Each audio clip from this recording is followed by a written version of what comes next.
Crowded places can make people feel exhausted before anything has even happened. The psychology of crowded places begins with the brain predicting noise, pressure, and overload. An invitation to a concert, bar, or packed event may trigger tension before the person leaves home. This does not necessarily mean they hate fun or dislike people. Their mind may be calculating loud sounds, limited space, overlapping conversations, nowhere to rest, and uncertainty about when they can leave. This is known as anticipatory stress, when the body reacts to the expected cost of an experience before it begins. Sometimes the reaction is not about the current crowd at all. It may come from remembering how drained they felt after situations in the past. Subscribe to Thalvin Psychology for more insights into everyday behavior. In crowded environments, the brain must process signals at the same time. Faces, voices, movement, lighting, music, body distance, and unexpected contact all compete for attention. Some people may notice more of these signals or have greater difficulty filtering out information that is not important. The exhaustion does not necessarily come from having stronger senses. It may come from the brain repeatedly deciding what deserves attention, what can be ignored, and whether anything nearby could be threatening. When attention remains open to too many competing signals, even ordinary surroundings can begin to feel mentally demanding. The mind may keep monitoring conversations, movements, and changes in the environment instead of settling on one clear focus. This sorting requires energy. Over time, the person may feel irritated, tense, or drained, even when nothing dangerous has actually happened. Their attention may be working harder to decide what can safely fade into the background. Sensitivity can help a person notice changes that others miss. A shift in someone's tone, expression, posture, or surroundings may reveal tension, risk, or a detail. This awareness can make it easier to understand situations quickly and respond before problems grow. However, the same trait can become exhausting in a crowded environment. Sensitivity means noticing signals more easily, while hypervigilance means continuously scanning for possible danger. They can look similar, but they are not always the same. One person may simply react strongly to noise, movement, or bright lights. Another may remain tense because past experiences taught the nervous system that busy spaces are unsafe. In both cases, the brain is processing more information than the person can comfortably manage. What helps in a quiet setting may become overwhelming in a chaotic one. A trait can be useful in one environment and exhausting in another. Crowded places can be exhausting because social information keeps changing from moment to moment. People often present a polished version of themselves, smiling when uncomfortable, acting interested when distracted, and pretending to feel fine. Some individuals notice the gap between spoken words and body language. That means they are not processing one conversation, but several layers of meaning at once. This constant social monitoring involves tracking who feels uneasy, who wants to leave, who is only pretending to listen, and who may need reassurance. The person may also keep adjusting tone, posture, and responses to match everyone around them. Over time, this can become mentally draining even when no conflict occurs. The crowd is not exhausting only because it is loud. It may be exhausting because every person adds another emotional signal to interpret. What looks like social withdrawal may actually be the nervous system trying to reduce the amount of information it must manage. Some people can navigate social situations well and feel drained by how they are structured. They may speak politely, read emotions, and make others feel heard, yet dislike extended small talk. Networking events, repeated introductions, and interrupted conversations can feel shallow rather than energizing. What they want is not less connection, but a different kind of connection. A slower, honest conversation may feel more rewarding than dozens of brief exchanges. This does not mean they lack social skills.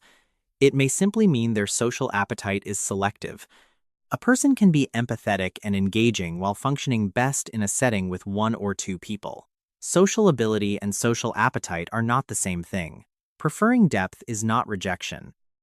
It is a preference for connection that feels meaningful to justify the energy it requires. Not everyone feels rewarded by the same kind of stimulation. Some people feel energized by parties, attention, group activities, and lively environments.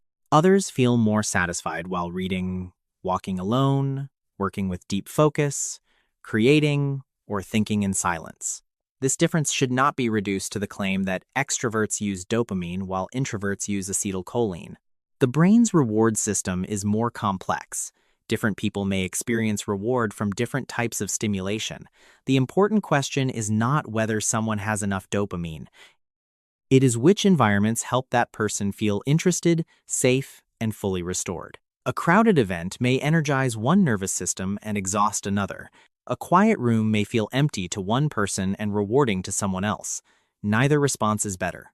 What energizes one nervous system may exhaust another, and understanding that difference can help people choose environments that support them. Some people enter a room and quickly sense who is anxious, irritated, uncomfortable, or emotionally withdrawn. They may notice the atmosphere before anyone says that something feels wrong. In a crowd, the number of emotional signals rises rapidly. Tone of voice, facial expression, posture, movement, and shared tension can all influence the mood of the space. Psychologists often describe this process as emotional contagion, when feelings spread through subtle social cues. Some people may automatically mirror or absorb the emotional tone of a room before consciously realizing it. That sensitivity can support empathy and help them respond to others with care. However, it can also become exhausting when they are surrounded by many competing emotions. Without clear emotional boundaries, they may leave an event feeling tense, sad, or overwhelmed without knowing why. The mood they carry home may not have started with them at all. That confusion can feel personal. After a crowded social event, some people need silence before they can feel like themselves again.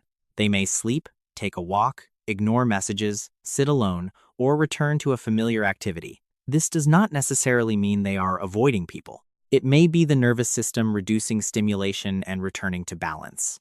Restorative solitude is chosen intentionally and usually leaves a person calmer, clearer, and more willing to reconnect later. Lonely withdrawal feels different. It often comes with rejection, sadness, or the sense that life is becoming smaller. Both involve being alone, but they do not have the same emotional effect. The important question is not whether someone spends time alone. It is whether that solitude restores them or traps them. When time alone creates relief, clarity, and renewed energy, it may be recovery rather than isolation after the demands of intense social stimulation. Avoiding every crowded event does not automatically mean someone is living the wrong way. They may protect their energy by choosing smaller gatherings, arriving during quieter hours, standing near an exit, taking breaks, or spending time only with people they truly value.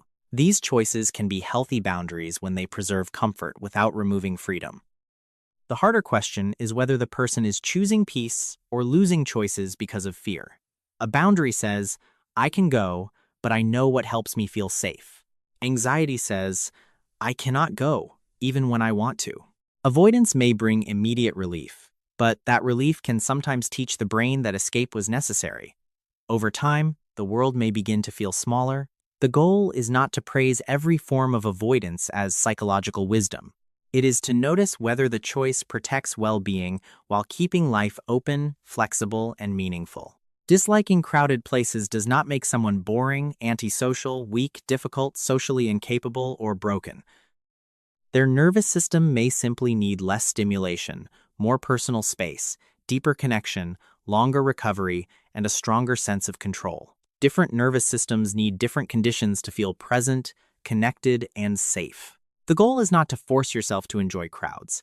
It is to understand what creates overload, what helps you recover, and when avoidance is protecting your well-being or limiting your life. You may not be running away from life. You may be learning which environments allow you to participate without losing yourself. When you avoid crowded places, what affects you most? The noise, the lack of space, the social performance, or the emotional exhaustion afterward? Share your experience in the comments. Subscribe to Thalvin Psychology today for more insights into the psychology hidden beneath everyday behavior. Thank you for watching and supporting Thalvin Psychology. Let's Please keep the journey subscribe, going. and let's keep exploring Subscribe the psychology now to deep join within the us fun. together.